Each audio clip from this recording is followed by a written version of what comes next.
Hello mga ka-farmers, welcome back to my channel. Sa video na ito ay babahagi natin yung merong bumili sa atin ng white leghorn. So bali kwadro ito at saka tatlong babae, isang rooster.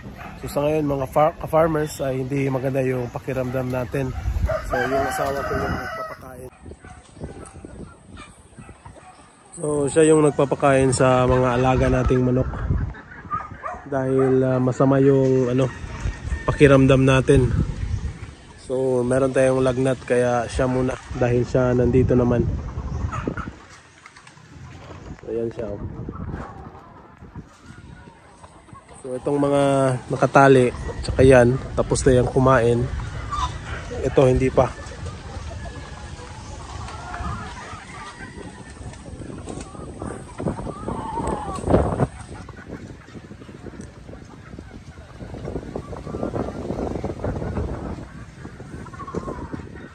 So ito pala yung white leghorn mga ka-farmers na pipilian natin para kay Sir from Samar.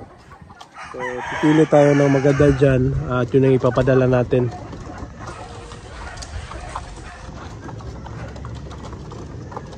So lahat na yan ay nangingitlog na. Lahat din yan, siyam na yan ay magkakapatid.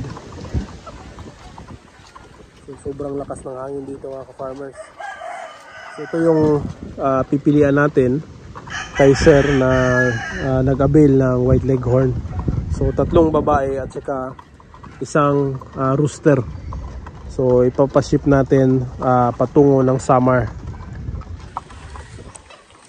So ito naman yung mga babae nating mga inahin dyan na ito yung mga round heads natin. So naglulugon mga ka-farmers.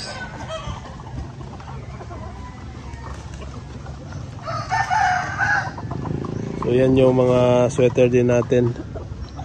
So ito, tapos na itong kumain.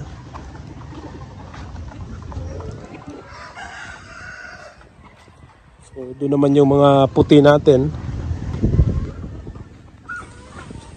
Yan yung mga puti na asil at saka mga white kelso na mga inahin. Yan o. So hindi pa rin natin na-breed yan mga ka-farmers dahil naglulugon din sila o. Yan, maraming balahibo yung natatanggal. So siguro yung isang inahin lang ang walang balahibo na natatanggal. So ito at saka itong dalawang babae ay naglulugon.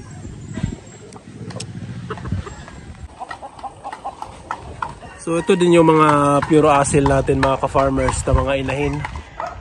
So tatlong piraso ito. Ayan o.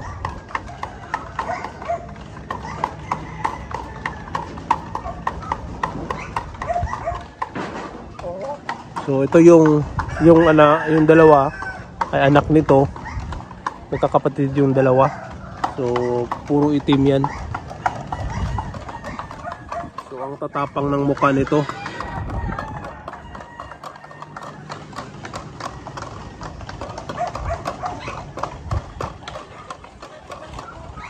Ito yung isa oh.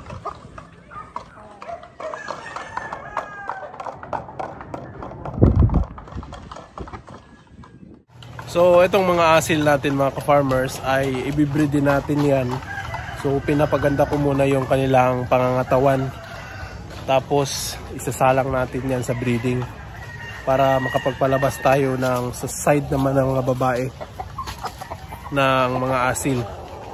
So pwede ding pure asil yung ipapalabas natin sa breeding natin.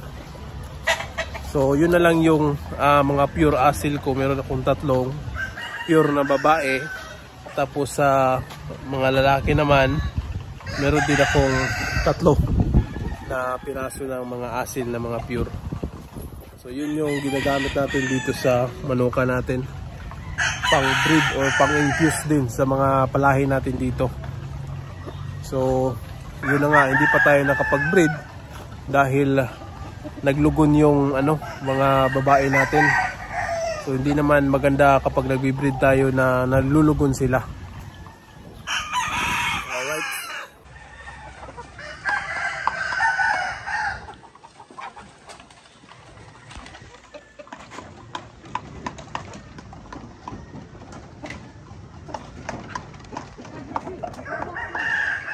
Ulat. Kay tupoy sulod. Tupoy sulod. Sige. Nagyon sa puday na nimo pagsira. Gailis ka kanina nagtubig.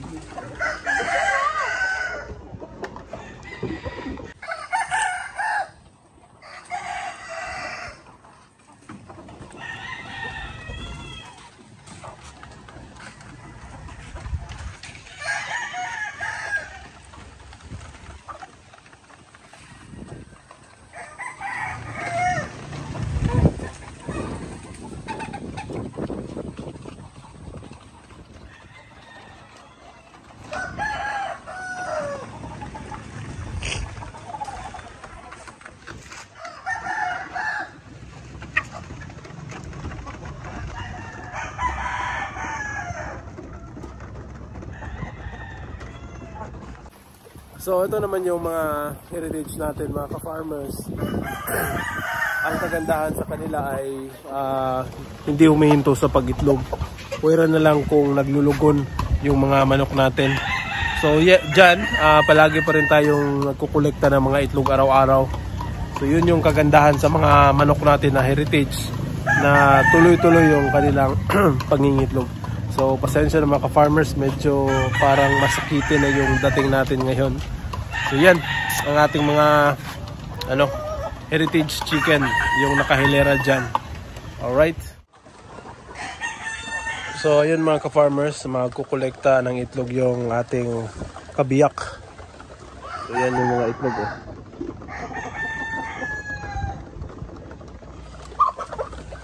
So ito yung mga Orpington Blues natin mga ka-farmers. Noong isang araw merong kumuha nito na foreigner na nag-avail sa atin ng fertile eggs. So nag-request talaga siya. Nung mga nakaraang taon pa siya nag-request na makabumili ng fertile eggs ng Orpington natin. So yun ang binigay natin. 11 lang piraso lang yung nakuha niya mga ka-farmers, dahil konti lang din yung mga initlog niyan. So ito rin, meron ding naglulugon ng mga puti. Ayan yung mga itlog nila oh.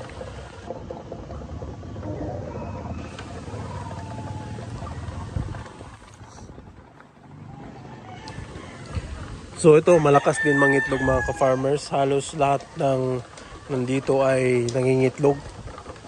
So araw-araw yan.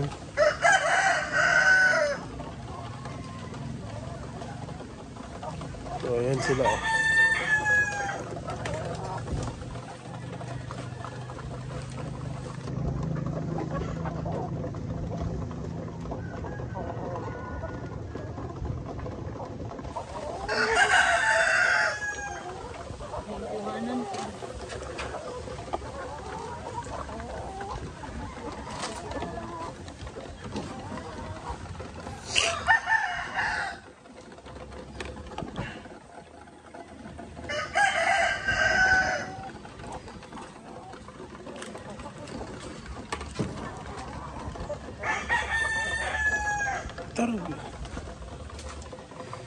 So yun, may itlog sa lupa. Daming itlog oh.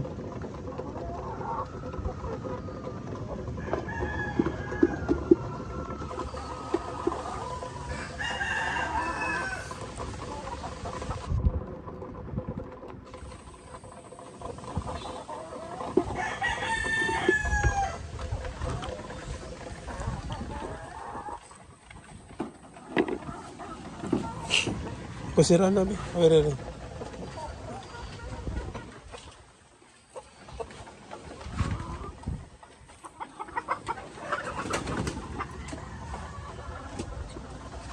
Ada sa loob.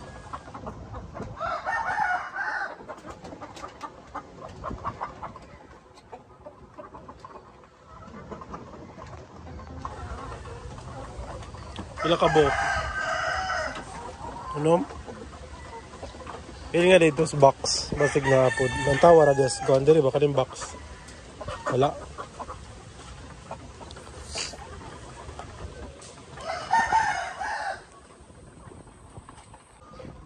So ito yung nakolekta nating mga itlog mga ka-farmers dito sa mga breeding pen natin. So for table eggs lang ito. Nadalhin mo na doon.